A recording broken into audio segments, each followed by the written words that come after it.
Taurus Garden. The Journey to Tibet. Tibetan Dance Nights.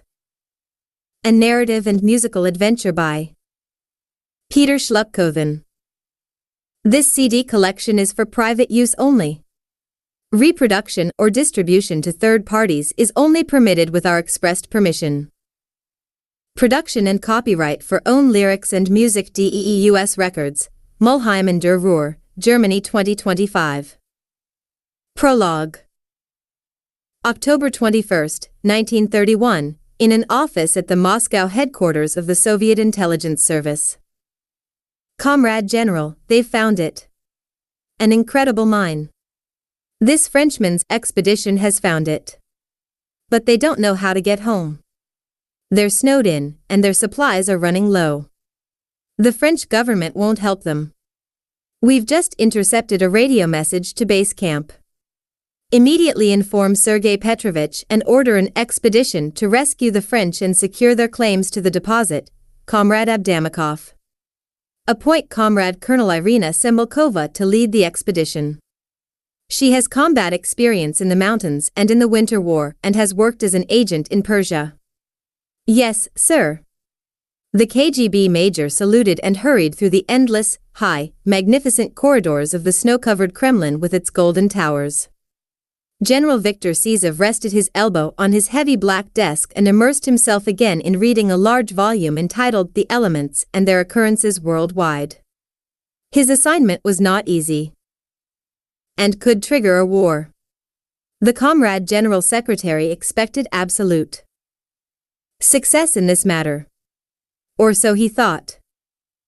New York, Empire State Building, 50th floor, October 25, 1931. The December skyline of New York was hazy. A mighty ferry with a black, steaming chimney sailed on the Hudson River.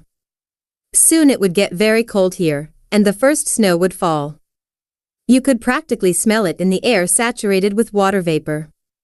2 steaming cups of delicious cocoa and 2 large sandwiches topped with countless lettuce leaves, tomato slices, and cornet beef stood on the silver tray beyond the mahogany desk, which was cluttered with papers and telephones. The comfortable and huge dark brown leather coach creaked slightly as my wife sat on my lap and snuggled up to me. Our large, bright office in the Empire State Building was enormous. Charles Everest Forster had left it up to us to decorate it as we wished and, together with an initial 60 employees from Chicago, to build his new representative office and new company headquarters here in New York. We also had our apartment here in the building, on the same floor for the time being, a suite with a sensational view of New York every morning from our never-ending balcony while we did early morning exercise and yoga. Money was no object, Charles had said, and Mary had nodded approvingly and smiled at us.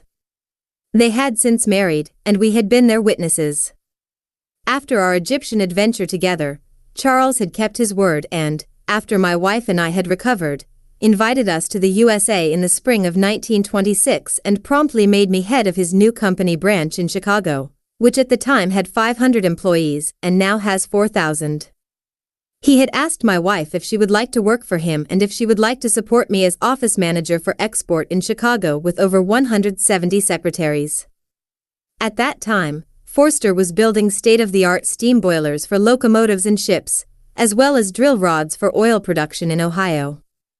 Forster had long since become a global player, and Charles had transformed his grandfather William Forster's small factory in Milwaukee, which had produced agricultural machinery and plows and then merged with a small steam engine manufacturer in his neighborhood, which was notorious for its lunacy and invention, into a global company and built a new foothold in the field of steel production of internationally sought-after alloyed quality steels.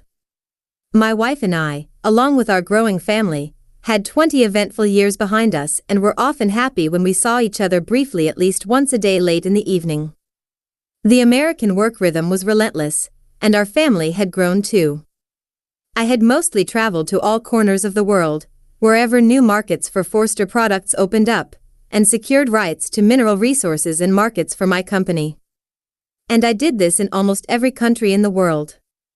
Charles had a brand new, small Forster Company aircraft ready for me, from the young Pacific Aero Products Company, later known as Boeing, founded in Chicago in 1916, so that I could quickly reach all ports in the USA and then continue my journey on the steamship giants of the time. Time is money, Peter. And we will always be faster than our competition, Peter, he had said. I had already visited South Africa, Saudi Arabia, Persia, Australia, Finland, Argentina, Japan, and India, where I had done good work for Forster. And meanwhile, my wife held the fort in Chicago with our now 2 children and 3 grandchildren. We often worked 14-hour days or more, including Saturdays and Sundays. But my wife and I prevailed, and Charles was satisfied. Forster Chicago flourished and soon surpassed the main factories in Milwaukee and Ohio in terms of sales, profits, and number of employees. Our personal friendship grew closer, and Mary and my wife also got along very well. They often visited our considerably larger family and played with our children and grandchildren. He often visited us with Mary in his biplane, and we spent many a Sunday afternoon together over coffee on the large terrace of our mansion on our Great Lakes estate in Chicago. Then, after Charles had declined the Republican Party's nomination for President of the United States of America in 1930 due to lack of time, he decided that we needed a new office in New York as the world headquarters for Forster International and Exports. He asked me if I wanted to build it with my wife, and we agreed. My wife stroked my hair and was about to kiss me when the black phone with the gold company logo and a large number 1 on it rang. We kissed long and passionately. The phone practically rang and barked. I knew that ringing style. It was Charles, probably with a new idea. A moment later, there was a gentle knock on our office door. We let it knock, and it didn't stop.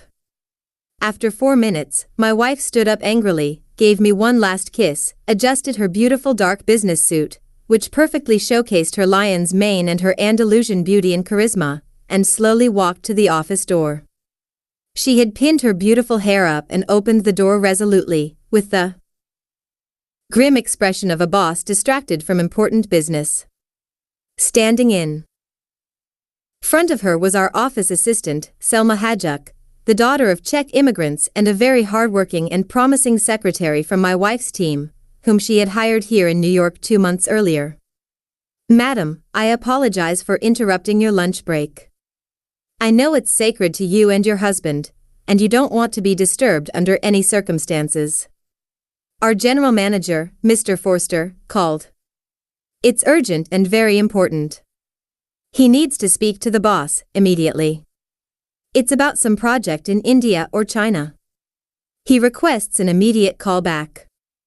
It seems like something very big is at stake. My wife nodded sternly at Selma and closed the door. With Charles, it's always something very big, Peter, my wife said, snuggling back into my arms. We have another 15 minutes, my dear. After that, we have meetings, and we have to pick up the grandchildren from preschool and elementary school early today.